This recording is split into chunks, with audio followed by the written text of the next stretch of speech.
Basic proportionality theorem क्या कहती है? If a line drawn parallel to one side of triangle, कि अगर किसी एक साइड के पैरेलल लाइन बना रहे हो, then it divides the two side in same ratio, तो वो रेशो बराबर होंगे।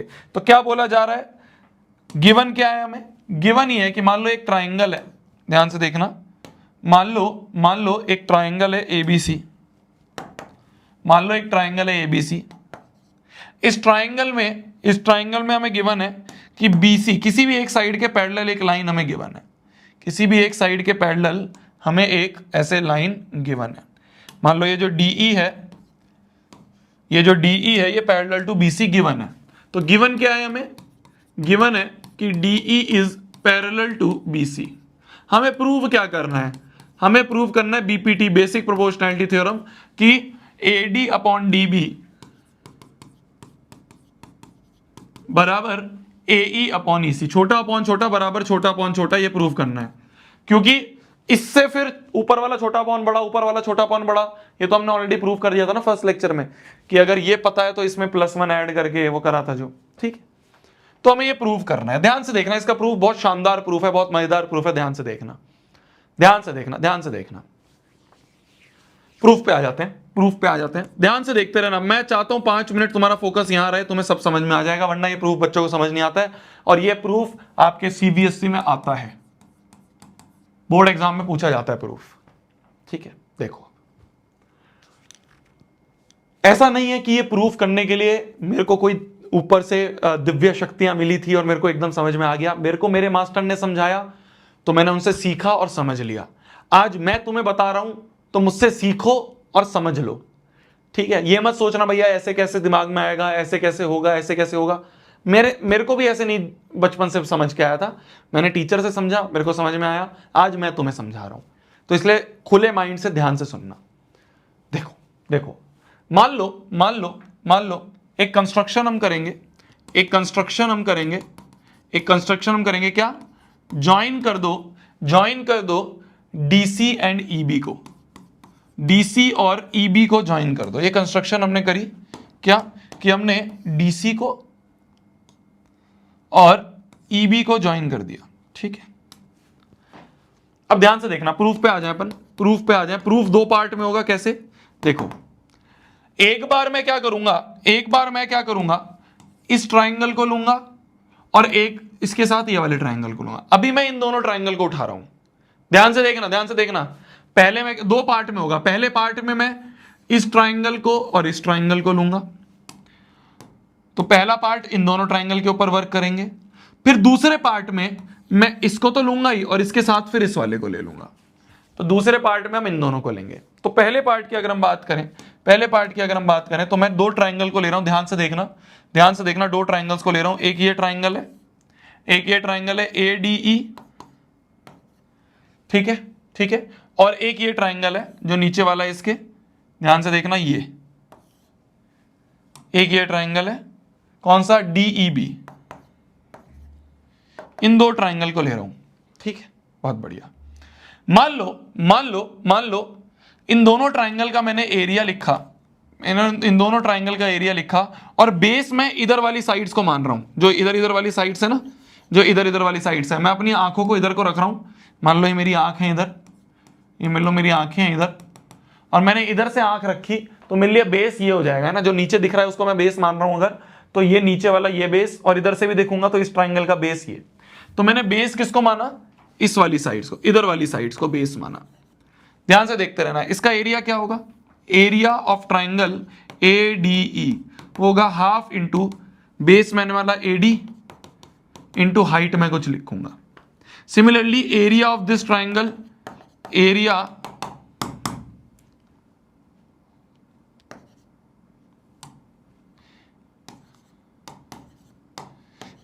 ऑफ ट्राइंगल BDE अगर मैं लूं, और इसमें मैं बेस मानूंगा किसको? BD को, बेस में मानूंगा BD को। तो अच्छा, अब ध्यान से देखना, अगर मैंने इसे बेस माना है तो हाइट क्या होगी? बेस के अपोजिट वर्टेक्स से परपेंडिकुलर। तो मैंने क्या करा? मैंने यहां से एक परपेंडिकुलर डाल दिया, ये एक परपेंडिकुलर डाल दिया, बेस के अपोजिट वर्टेक्स से एक परपेंडिकुलर डल गया, ठीक है। तो बेस के अपोजिट वर्टेक्स से एक परपेंडिकुलर डल गया, ये मान लो EP है, ठीक है, ये EP है, तो परपेंडिकुलर हो गया EP। सिमिलरली अगर इसके केस में देखें, इस वाले ट्राइंगल के केस में देखें, तो बेस ये है, बेस मैंने किसे माना है, BD को माना है, BD को माना है बेस। तो बेस के अपोजिट वर्टेक्स से परपेंडिकुलर, तो वो परपेंडिकुलर भी तो EP ही है। हाँ वो परपेंडिकुलर थोड़ा बाहर आ रहा है ट्राइंगल के, पर बाहर भी तो होता है, तो वो भी तो हम कह सकते हैं EP ही है। तो इसका भी जो परपेंडिकुलर है वो EP ही है, इसका भी जो परपेंडिकुलर है वो EP ही है। तो ऊपर वाले ट्राइंगल में मैंने लिखा half into base into height, और नीचे इधर वाले ट्राइंगल को मैंने उठाया जब, तो half into base into height ऐसे लिख दिया, ठीक है, बहुत बढ़िया। इसको मान लिया मैंने फर्स्ट, इसको मान लिया मैंने सेकंड। अगर मैं फर्स्ट डिवाइड बाय सेकंड कर दूं, तो ध्यान से देखना, EP और EP कट जाएगा, हाफ और हाफ कट जाएगा। क्या तुम समझ पा रहे हो? अगर मैं इन दोनों को डिवाइड कर दूं, तो हाफ से हाफ कट गया, EP से EP कट गया, क्या बचा? देखना क्या मैं सही लिख रहा हूं। इन दोनों को अगर डिवाइड कर दूंगा तो क्या ये बचेगा कि area of triangle ADE upon में एरिया ऑफ ट्राइंगल BDE बराबर हो जाएगा AD अपॉन BD के, क्योंकि बाकी तो कट जाएंगे, AD अपॉन BD के, तो बाकी तो कट जाएंगे, बचेगा ये, इसे बोल दिया अपन ने A ना, फर्स्ट सेकंड तो हो गए, इसे A बोल दिया, A नंबर इक्वेशन। मैं बताऊंगा, पूरा समझ में आ जाएगा। हमने क्या करा मैं फिर बता रहा हूं, ध्यान से देखना। हमने क्या करा, इसको लिया और इसको लिया, ठीक है, इसको लिया और इसको लिया, इन दोनों के एरिया लिखे, एरिया को डिवाइड कर दिया, जब डिवाइड करा तो हाफ से हाफ कट गया, EP से EP कट गया, तो ADE अपॉन BDE बराबर AD अपॉन BD आ गया, ये लिख दिया। क्लियर है, बहुत बढ़िया। अब इन पार्ट में हम क्या करेंगे, सेकंड पार्ट में हम क्या करेंगे, ध्यान से देखना, ये ABC है और ये DE था, ठीक है। अब हम क्या करेंगे, इन दोनों ट्राइंगल को लेंगे, किन दोनों को, इस वाले ट्राइंगल को और इस वाले ट्राइंगल को, इन दोनों का एरिया लिखेंगे। देखना ध्यान से, इस वाले ट्राइंगल को लिया ADE को, और इधर से हमने इस वाले ट्राइंगल को लिया, किसको, CDE को, ठीक है। और हमने नजरें अपनी इधर रखी, अब की नजरें मेरी किधर है, इस तरफ है, तो मेरे लिए बेस ये होगा, AE और EC को बेस मानेंगे, इसको बेस मानेंगे। अब इधर वाली साइड्स को बेस मानेंगे, इधर वाली साइड्स को बेस मानेंगे। तो इससे अगर लिखें तो एरिया ऑफ ट्राइंगल ADE अगर मैं लिखूं तो वो होगा हाफ इंटू बेस, किसको माना, AE को, इंटू हाइट। इसको भी लिखें तो एरिया ऑफ ट्राइंगल DEC या CED की बात करें तो वो होगा हाफ इंटू बेस, किसको माना, ED को, CE को, बेस किसको माना, CE को बेस अपन ने माना। ये जो CE है इसको बेस माना, क्योंकि हमारी आंखें इस तरफ से हैं, इस तरफ से देख रहे हैं, तो बेस ये, ठीक है, बहुत बढ़िया। हाइट क्या होगी, तो हाइट क्या होगी, जिसको बेस माना है, बेस के अपोजिट वर्टेक्स से परपेंडिकुलर जो होती है वो हाइट होती है। तो बेस के अपोजिट वर्टेक्स से मैंने परपेंडिकुलर गिर दिया, ये DQ जो है ये हाइट है, बेस के अपोजिट वर्टेक्स से परपेंडिकुलर गिरा, DQ हाइट है। सिमिलरली इसके लिए क्या होगा, बेस के अपोजिट वर्टेक्स से परपेंडिकुलर, तो वो परपेंडिकुलर भी DQ ही आएगा। देखना ध्यान से, इस केस में भी ये जो ट्राइंगल है, बेस के अपोजिट वर्टेक्स से परपेंडिकुलर तो DQ ही होगा, तो इसका भी परपेंडिकुलर क्या है, DQ ही होगा। इसको बोल दो थर्ड, इसको बोल दो फोर्थ। थर्ड और फोर्थ को अगर डिवाइड कर दें, क्या, थर्ड डिवाइड बाय फोर्थ अगर हम कर दें तो यहां से आ जाएगा, देखो हाफ से हाफ कट गया, DQ से DQ कट गया, तो हम कह देंगे area of triangle ADE upon में एरिया ऑफ ट्राइंगल CED, ये बराबर है AE अपॉन CE के। इसको बोल दो B नंबर इक्वेशन, इसको बोल दिया हमने B नंबर इक्वेशन। ध्यान से देखते रहो, अब ध्यान से देखते रहना, अब होने वाला है क्वेश्चन बस। अच्छा, हमें प्रूफ क्या करना है, AD अपॉन DB बराबर AE अपॉन EC। हमें प्रूव करना है AD upon BD, AD upon BD लिखा ना, एडी अपॉन डी भी लिखो, बीडी लिखो, तो हमें प्रूव करना है एडी अपॉन बीडी बराबर एई अपॉन ईसी। तो ये जो ए इक्वेशन आई है और ये जो बी इक्वेशन आई है, इन दोनों को किसी तरह से बराबर करना है ना। ये जो ए इक्वेशन निकली है मेरी, इसकी ये वाली साइड की जरूरत है और इस वाली इक्वेशन की भी आरएचएस की जरूरत है। अगर आरएचएस दोनों के बराबर करने हैं, अगर ये आरएचएस और ये आरएचएस बराबर करने हैं, तो दोनों के एलएचएस बराबर होने चाहिए।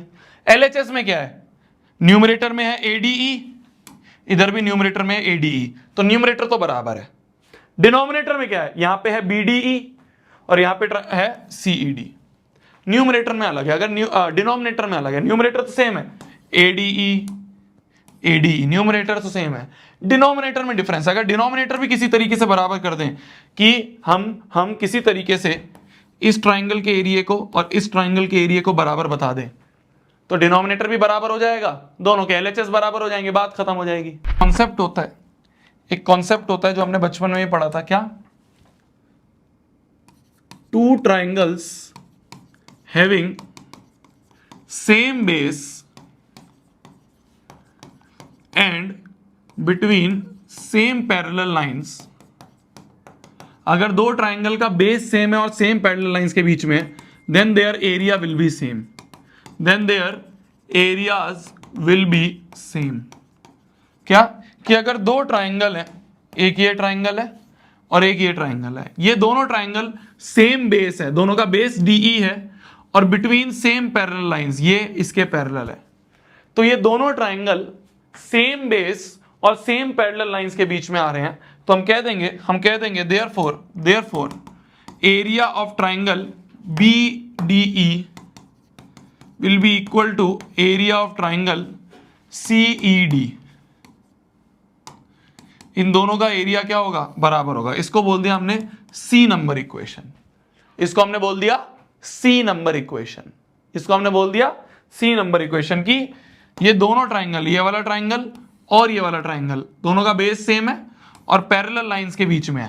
भाई गिवन है ना, DE पैरेलल टू BC, ये तो गिवन ही है, DE पैरेलल टू BC, ये तो हमें गिवन ही है, तो इसलिए इनका एरिया सेम हो गया। तो देखो न्यूमरेटर तो सेम था ही, ADE और ADE ये तो सेम था ही, हमने डिनोमिनेटर भी सेम कर दिया कि BDE का एरिया और CED का एरिया, इन दोनों के एरिया भी बराबर कर दिए, इन दोनों के एरिया भी बराबर कर दिए। तो हम बोल सकते हैं from A, B and C equation, इन तीनों इक्वेशन से, इसका ये इक्वेशन और ये इक्वेशन, इन तीनों इक्वेशन से हम बोल देंगे, तो फ्रॉम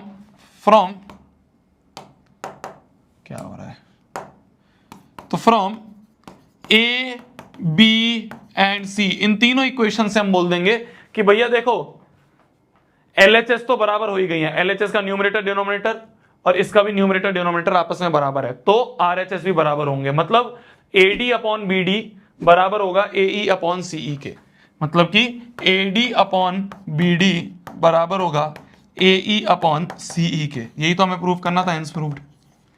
यही तो हमें प्रूव करना था, क्या, कि AD अपॉन DB बराबर AE अपॉन EC, ये रेशियो तो बराबर करने थे, hence proved, hence proved, hence proved. ध्यान से देखना, मैं फिर बता रहा हूं, इजी है, बस ये है कि थोड़ा सा इस क्वेश्चन को समझने के लिए आपको पीछे दो तीन चीजें समझ में आनी चाहिए। आपको एरिया ऑफ ट्राइंगल लिखना आना चाहिए, आपको एक और थ्योरम होती है कि सेम बेस और बिटवीन पैरेलल लाइंस हो, सेम पैरेलल लाइंस हो तो उनका एरिया। ये ऐसा है कि इस थ्योरम से पहले आपको दो तीन चीजें पता होनी चाहिए, इसलिए थ्योरम थोड़ी बड़ी लगती है, बट अगर आप अब क्लास के बाद इसको अपने आप करोगे ना, 2 मिनट में हो जाएगी ये। करा क्या है हमने, ध्यान से देखना हमने करा क्या है, मैं तुम्हें बताता हूं हमने करा क्या है, मैं तुम्हें बताऊं करा क्या है। इसका एरिया लिया है ना, इसका एरिया लिया, तो इधर साइड वाले दोनों ट्राइंगल का एरिया करके डिवाइड कर दिया, ठीक है, तो इसको डिवाइड कर दिया, हमें AD अपॉन BD मिल गया, ये अपॉन ये मिल गया। फिर हमने क्या करा, फिर हमने इसका एरिया और इसका एरिया लिया, इन दोनों का एरिया लेके जब डिवाइड करा तो हमें AE अपॉन CE मिल गया, हमें AE अपॉन CE मिल गया। तो जब पिछले डिवाइड करे थे तो ये अपॉन ये मिल गया था, ये वाले डिवाइड करे तो ये अपॉन ये मिल गया। समझ रहे हो, जब इन दोनों के एरिया को डिवाइड करा था, कौन कौन से, इसके और इसके एरिया को डिवाइड करा था तो हमें ये अपॉन ये मिल गया था। फिर जब इसके अपॉन इसके एरिया को डिवाइड करा तो ये अपॉन ये मिल गया। तो मेरे को बेसिकली ये जो ये अपॉन ये और ये जो ये अपॉन ये है इनको बराबर करना था। तो अगर दोनों के LHS को बराबर RHS को बराबर करना है, इसको और इसको बराबर करना है, तो LHS बराबर होने चाहिए। फिर मैंने देखा LHS में क्या है, LHS में एक साइड न्यूमरेटर में ADE है ना, ADE है और इधर भी न्यूमरेटर में ADE है। तो मैंने कहा न्यूमरेटर तो बराबर हो गए LHS के, डिनोमिनेटर बराबर करने हैं कि CED और BDE इनका एरिया किस तरह से बराबर होगा। तो डिनोमिनेटर बराबर करने के लिए मैंने कहा कि एक थ्योरम होती है कि अगर सेम बेस और बिटवीन सेम पैरेलल लाइंस हैं तो एरिया बराबर होंगे।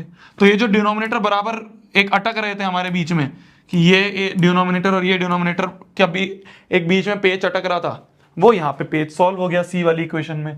तो हमने लिख दिया from ABC AD upon BD ये अपॉन ये बराबर ये अपॉन ये हो गया। ठीक है, क्लियर, लिख लो। देखो बोला जा रहा है DE is parallel to AC, तो पैरेलल गिवन है क्या, DE जो है वो AC के पैरेलल है, DE जो है वो AC के पैरेलल गिवन है, DE जो है AC के पैरेलल गिवन है। इतना देखते ही क्या बच्चा समझ गया कौन से ट्राइंगल में BPT लगेगा। भाई पैरेलल गिवन है तो BPT लगेगा, ये तो बात सिंपल सी है। पैरेलल गिवन है तो BPT लगेगा, इतना तो समझ में आ गया। पर कौन से ट्राइंगल में लगेगा ये भी तो समझ में आना चाहिए। तो बच्चा समझ गया कि अगर ये इसके पैरेलल है तो कौन से ट्राइंगल में लगेगा। सिंपल सी बात है, इस वाले ट्राइंगल में लगेगा। तो इस ट्राइंगल में BPT लगा दें, तो BPT लगा दें तो BE अपॉन में EC बराबर हो जाएगा BD अपॉन में DA। भैया आपने छोटा अपॉन छोटा बराबर छोटा अपॉन छोटा क्यों लिया? आप ऊपर वाला छोटा अपॉन बड़ा बराबर ऊपर वाला छोटा अपॉन बड़ा भी ले सकते थे, नीचे वाला छोटा अपॉन बड़ा बराबर नीचे वाला छोटा अपॉन बड़ा भी ले सकते थे। तो आपको कैसे पता चला भैया कि आप छोटा अपॉन छोटा बराबर छोटा अपॉन छोटा लेंगे? मैंने कहा देख जो प्रूफ करना है उसमें क्या लिखा है, BE अपॉन EC चाहिए उसे, जो फाइनली प्रूफ चाहिए उसमें क्या चाहिए उसे BE अपॉन EC चाहिए। तो उसे तो छोटा अपॉन छोटा चाहिए, तभी मैंने छोटा अपॉन छोटे वाला रिजल्ट लगाया। देखो 3 चीजें होती हैं BPT में।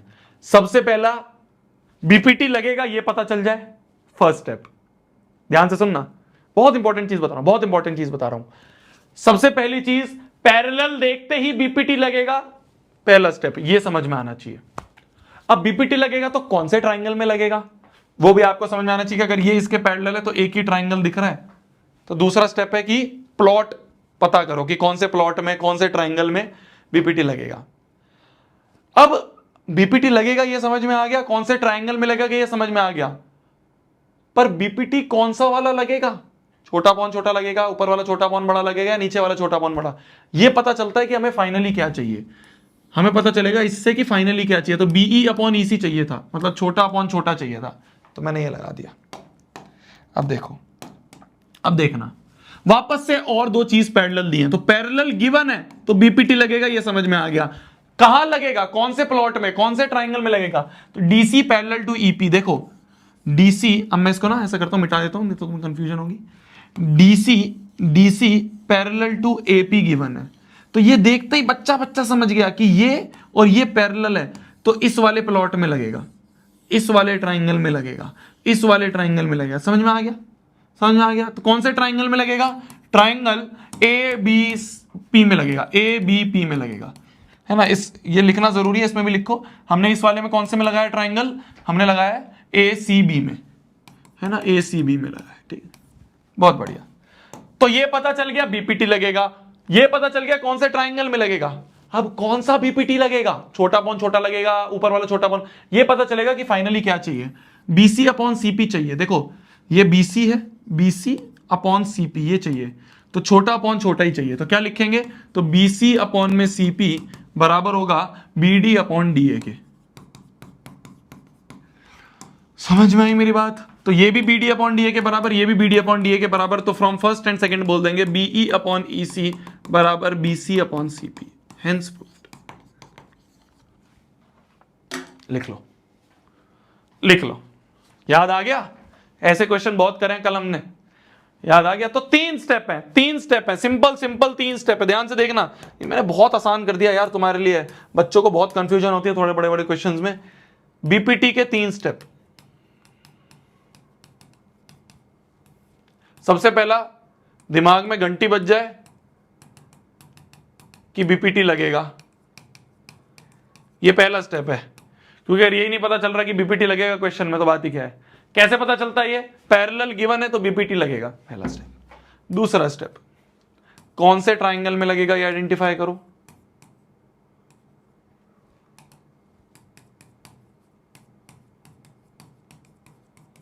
और तीसरा स्टेप, कौन सा वाला बीपीटी लगेगा, कौन सा बीपीटी लगेगा।